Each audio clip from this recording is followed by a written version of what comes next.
तो 4 दिन फिर मुझे वहाँ बर्बाद हुआ था पेपर चेंज होने में। तो 8 और 4 लगभग 12 दिन हमारा इस प्रोसेस में बर्बाद हुआ। क्योंकि मैं नया था, अगर मैं शायद ओल्ड होता तो पहला वाला तो बर्बाद हो सकता था, लेकिन ये जो 8 दिन इधर बर्बाद हुआ ये नहीं होता और 8 दिन पहले आ सकता था। ये मेरी गलती है। ये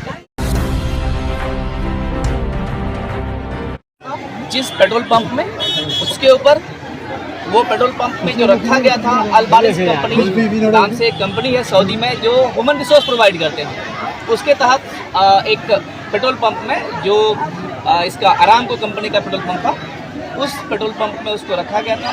तो उस पेट्रोल पंप के ऑनर और इंश्योरेंस कंपनी इन दोनों के ऊपर केस चला। मैंने पुलिस वाले को कहा कि भाई मुझे केस के रिजल्ट से कोई मतलब नहीं है, मुझे बॉडी चाहिए, आप जो भी रिजल्ट आएगा वो आदमी हॉस्पिटल का बिल पे कर देगा। तो पुलिस वालों ने फिर बात माना कि ऑब्वियसली किसी के लिए भी उनका बच्चा ज़्यादा इम्पोर्टेंट है और वो हॉस्पिटल का बिल तो सऊदी गवर्नमेंट समझेगी, जो केस जीतेगा जो हारेगा वो बिल पे करेगा। तो वहाँ से उठ करके हम लोग फिर सिविल एवियंस जो वहाँ का सिविल देखते हैं, मतलब कि जैसे होम मिनिस्ट्री कह सकते हैं आप उसको, तो सिविल क्लियरेंस फिर हमने लिया। और सिविल क्लियरेंस के बाद सऊदी की तरफ से ये तय हो गया कि अब आपके बच्चे के ऊपर कोई लेना देना यहाँ पे नहीं है। मतलब आपका बच्चा न यहाँ पे किसी केस में फंसा हुआ है न किसी तरह का कोई प्रॉब्लम है, हर तरह से वो पाक साफ हो गया। तो ये क्लियरेंस लगभग हमें मिला 18 या 19 तारीख को, मुझे एग्जैक्टली याद नहीं है, वहाँ का 18 या 19 तारीख को मिला। और उसके बाद से हम लोग लगातार कोशिश किए कि कैसे जितना जल्दी हो सके यहाँ पे वो पहुँच जाए। तो उसके बाद प्रोसेस होता है कि सऊदी हेल्थ मिनिस्ट्री वो सऊदी कार्गो ऑफिस को एक लेटर लिखती है कि भाई हमें एक बॉडी शिफ्ट करना है इंडिया।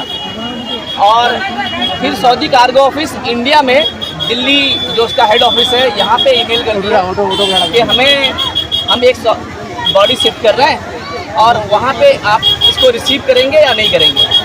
दिल्ली से संडे को लगभग 22 या 23 तारीख को, मेरे ख्याल से 22 तारीख को मेरे पास कॉल आता है, क्योंकि मैंने मासूम का नंबर दे रखा था कि रिसीविंग वो करेगा, लेकिन उसका नंबर स्विच ऑफ था, किसी तरह से वो नंबर बंद रखा था। तो एक दिन बाद मेरे पास कॉल आया कि भाई कोई रिस्पॉन्ड नहीं कर रहा है। तो फिर मैंने उन लोगों को कहा कि अच्छा ठीक है, आप मुझे 2-3 घंटे का टाइम दीजिए, मैं बता देता हूँ कि आपको दिल्ली भेजना है या पटना भेजना है।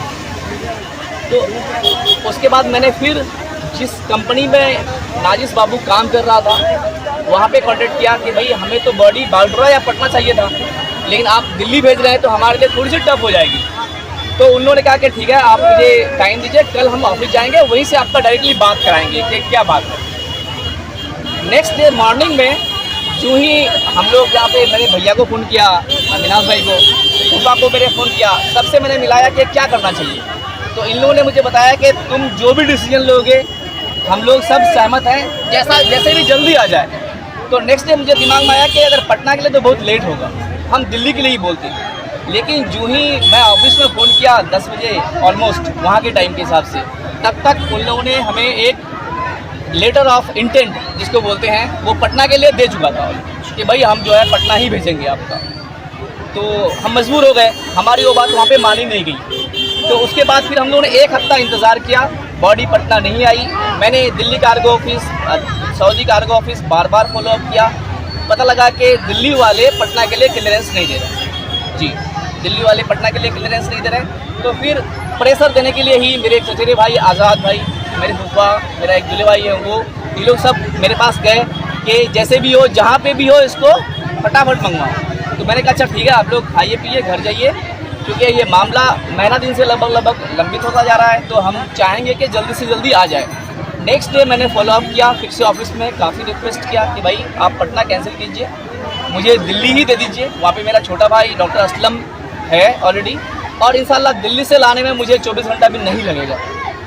तो फिर उन लोगों ने मेरी बात मानी और वो लोग इस पिछले मतलब के मंडे को, ये मंडे जो बीत गया, इस मंडे को मुझे दिल्ली के लिए क्लियरेंस दे दिया कि भाई आपकी बॉडी अब दिल्ली शिफ्ट है और अब आप दिल्ली कार्गो ऑफिस फॉलो कीजिए।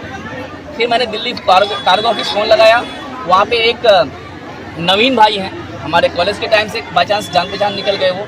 उन्होंने कहा महफूज भाई जो ही आपका आएगा हम 1 मिनट भी लेट नहीं लगाएंगे। तो मैंने कहा कि ये लेटर है जो मुझे मिला है ऑलरेडी, आप इस लेटर के ऊपर अप्रूवल ले सकते हैं, अगर इंडियन अथॉरिटी से तो ले लीजिए। तो फिर उन्होंने इंडियन अथॉरिटी से अप्रूवल लिया बगैर वहाँ के लेटर से। जब तक अप्रूवल ले रहा था तब तक वहाँ का लेटर भी उसके पास आ गया सऊदी से। और अल्हम्दुलिल्लाह हम लोग इस मंडे के बाद, आज फ्राइडे है, कल शाम में 6 बजे बॉडी दिल्ली एयरपोर्ट डिलीवर हो चुकी थी।